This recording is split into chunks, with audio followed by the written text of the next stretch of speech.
Hello everybody, this is Gozer. I rarely ever make a video, but we got to talk about what I'm putting together here. Moto cabinets. This is a new concept design to go into arcades. Moto cabinets are basically a new way of approaching the basic JAMMA cabinet. I figured the main reason to make a video like this is because we might start seeing something like this as an industry standard. And if that comes to fruition, hey, I'd like to be the first guy out to do so. I saw a video that Retro Ralph posted not too long ago. He was out at an expo and there was a collector who had built a really cool custom cabinet.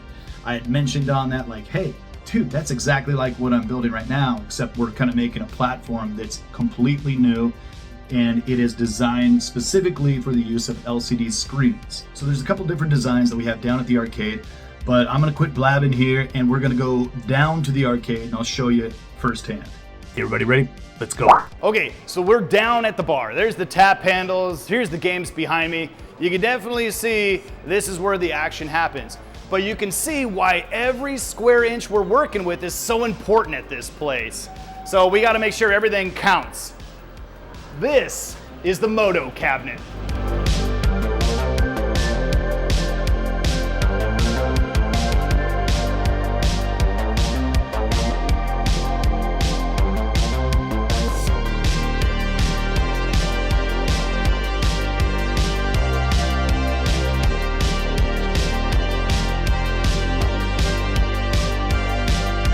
Now I'm standing here between one of our Moto cabinets and a basic Raw Thrills 55-inch. Everybody has seen these machines. They're in every Dave & Buster's and they're starting to get in every bar arcade too. But you can see it has a big sturdy presence, a lot of bright colors, everything flowing. A Moto cabinet is trying to replicate that experience. I mean, granted, this cabinet, we chose not to do any crazy glowing T-molding, but you could just as easily do that. We went with chrome as an industry standard, black vinyl so it's easy to wipe up. If there's spills or dust, you just spray it with a little bit of pledge, give it a wipe. The Moto cabinet bridges the gap. The Moto cabinet is saying, hey, the bar arcade market, they need something that looks simple, effective, modular, clean, that doesn't look like it's been filled with cat piss for the last 30 years and painted black 50 times over. Something clean and fresh, tasteful without being over the top.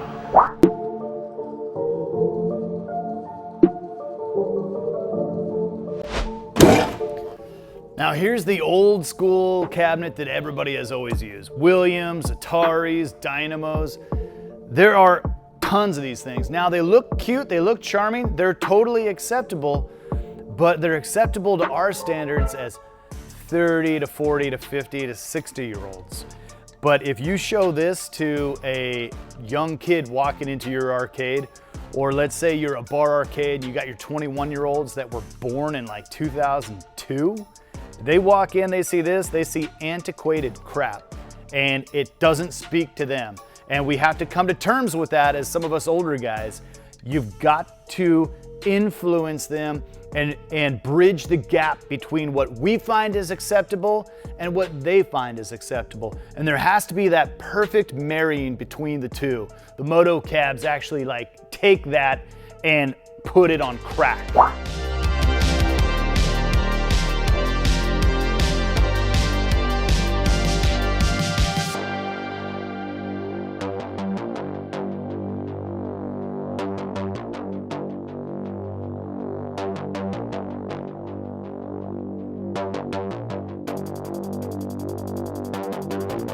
So this one right here, this is what we call the Zonti. This is like the standard horizontal Moto cabinet. Just like the Birdie, this thing is exactly 72 inches high by 2 feet wide on the main base. Now the panel comes out a couple inches on either side. Roughly you've got a 36-inch wide footprint by about 25 inches. So it's really not that big at all. And without the topper on it, which is installed at location, without the topper on it, you're able to get this through any doorway, and you're able to put 4 of these standing up in the back of a small truck, like a Ford Ranger, Tacoma, Chevy Colorado, any of those small trucks with a 6.5-foot bed. You can store 4 of these for transport in an upright fashion. One main thing that the horizontals have that the Verdes do not is they pretty much all will come with stereo sound. A lot of these games, they just need a little bit more beef, a little bit more in-depth sound and bass and treble hits. So all the Zontes have nice stereo amps inside of them, producing big fat sounds. Left, right channels. You can add subwoofers if you want to, but you know, that's up to you.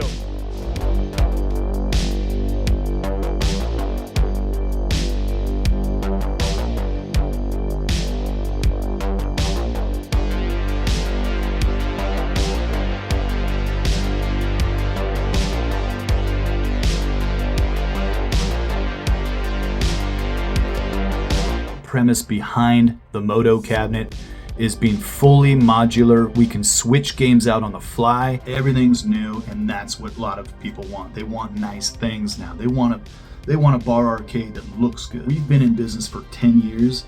We don't want to still be running the same crappy looking JAMMA cabinets, and we don't want to just retrofit some LCD screens into an old painted black dig dug that looks like shit.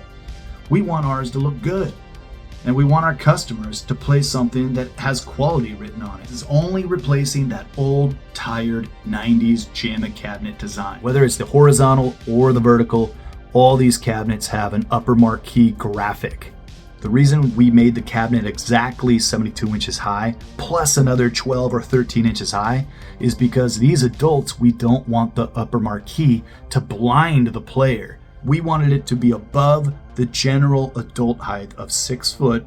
The graphic begins so that if you have an average size adult, let's say 6 foot high, that graphic is also above their head while they're playing, so customers behind them are able to see what the hell they're playing. Walking by, oh, what game is that? It's a Mortal Kombat 2. It says right above them. We also have a couple guys that like to do Twitch streaming, and they'll set up a tripod camera behind them to watch the action, and they always just kind of sat their phone on the control panel. Now they're able to set it up on the shelf so that they can see and interact with their viewers while another camera is recording their footage. Actually works pretty cool.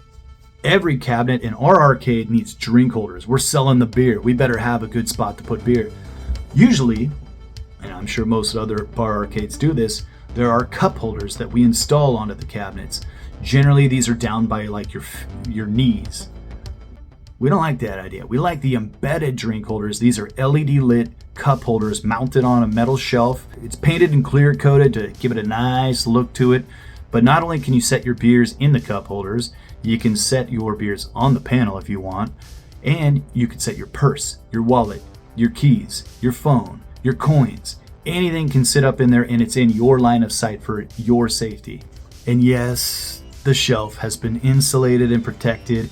There is no way any liquid is going to spill through that panel and down to the hardware. Every one of the cabinets, be it vertical or horizontal, they have hinges on the front, and boom, the panel opens up for easy repairs, swapping out buttons, checking your harness, anything that you need to get to. It's all easy access. And reaching in through the front coin door, you can easily reach any one of the JAMMA operations on your board, dip switches. You can reach the media player that displays the upper graphic. You can reach your amp to adjust your volume on the game. So everything's easily reached in the same exact spot on our cabinet, so we know exactly where we need to reach to fiddle with stuff. We're just using a basic USB media player that outputs to HDMI. These are common and they're found all over Amazon. They're generally like 40 bucks. So check this out. I can show you exactly how we switch out a panel. First, we're going to unbolt those two bolts, crack open the hinge here, and we can undo the Molexes. And because it's a JAMMA universal standard, we know that every panel that we build is going to go out in that same JAMMA standard. Once it's been disconnected, we'll pull off the hinge screws, and voila, there's the panel. Comes off just like that. New panel is carried in, set in place. Lastly, to update the upper marquee, you install the USB with your new graphic, pull out the old one, put in the new one, and like that, in under 5 minutes, the same cabinet, you just made a whole new game. That's basically it. That's all I wanted to show you.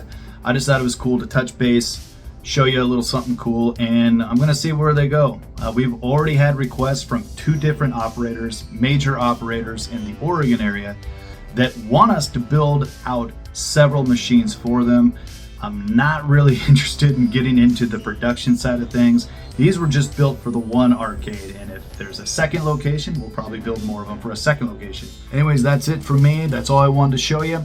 If you want to keep in contact or see what I'm up to, check in on my son's YouTube page. I'm usually over there editing and working on his videos. He likes to play a lot of classic games and consoles, and you know, being 12, he just loves doing that. So check him out over there. Here's the link down at the bottom. That's all I'm gonna say. See ya!